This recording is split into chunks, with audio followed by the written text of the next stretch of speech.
Chicken పచ్చడి కోసం ఒక 2 కేజీలు చికెన్ తీసుకొచ్చి ఒక స్పూను ఉప్పు, ఒక స్పూన్ పసుపు వేసి నీళ్ళన్నీ ఇంకిపోయేదాకా ఇలా పొయ్యి మీద పెట్టేశానండి. ఇప్పుడు ముక్కలు ముక్కలుగా వచ్చేసింది కదా, దీన్ని ఇప్పుడు మనం ఆయిల్ వేసి దాన్ని వేపుకుందామండి. ఈ ఆయిల్ చూడండి, 2 కిలోలకి 1/2 కిలో ఆయిల్ తీసుకున్నాము. అల్లం వెల్లుల్లిపాయ పేస్టు, ఒక 40 రేకుల వెల్లుల్లిపాయలు, గరం మసాలా అండి, మనం చికెన్ పచ్చళ్ళలో వేసుకునే మసాలా పౌడర్ చేశాను, పసుపు 2 స్పూన్లు, 1 కప్పు కారం, 1/2 కప్పు ఉప్పు, కరివేపాకు, పుదీనా, గ్రౌండ్నట్ ఆయిల్ తీసుకోవాలండి. ఇదండి మసాలా పౌడర్ చేసిన దానికి. ఇదండి బిర్యానీ పువ్వు, ధనియాలు, మెంతులు, జీలకర్ర, చెక్క, ఒక 10-12 లవంగ మొగ్గలు, యాలక్కాయలు ఒక 10 అండి. దీన్నంతా దోరగా వేపేసి కొంచెం లైట్గా వెచ్చపెట్టినట్టు పెట్టి పౌడర్ చేసేసుకోవాలండి.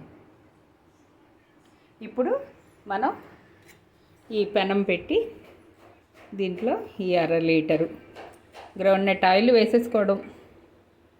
ఆయిల్ కొంచెం వేడైంది కదండి, ఇక ఈ ఉడకబెట్టుకున్న చికెన్ దాంట్లో వేసేసుకోవడమేనండి.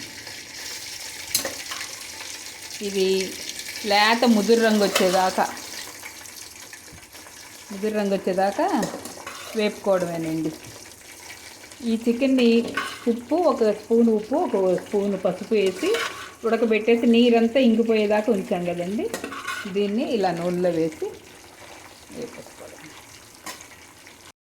చక్కగా గోల్డెన్ కలర్ వచ్చేదాకా మనం ఇలా వదిలేయాలండి. మరి ఎక్కువ తిప్పితే పిండి అయిపోతుంది, అందుకని మనం దాన్ని అలా వదిలేద్దాం. చూడండి ఇట్లాగా ఇంకొంచెం ఎగాలండి, ఎందుకంటే చికెను కొన్ని ముక్కలు పచ్చిగా ఉన్నాయి. అవి కూడా గోల్డ్ కలర్లో వచ్చేసేటట్టుగా మనం వేపేసుకోవాలండి. చూడండి ఇట్లాగా కొంచెం బాగా గోల్డ్ కలర్ వచ్చేంత వరకు ఉంచి పక్కన తీసి పెట్టేసుకోండి. అడుగున కొంచెం పొడిలాగా అయింది కదండి, అది చక్కగా పచ్చడి గ్రేవీలో కలిసి చాలా రుచిగా ఉంటుంది.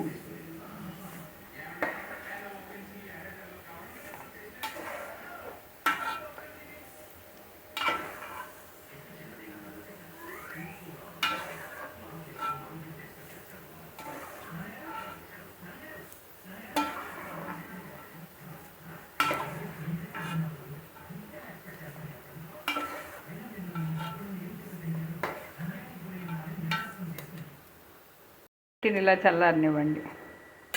ఇప్పుడు ఈ కాగుతున్న నూనెలో మనం రుబ్బు పెట్టుకున్న అల్లం వెల్లుల్లి పేస్ట్, ఇది పచ్చిదనం పోయి కొంచెం గారగా వచ్చేదాకా వేగనివ్వాలి.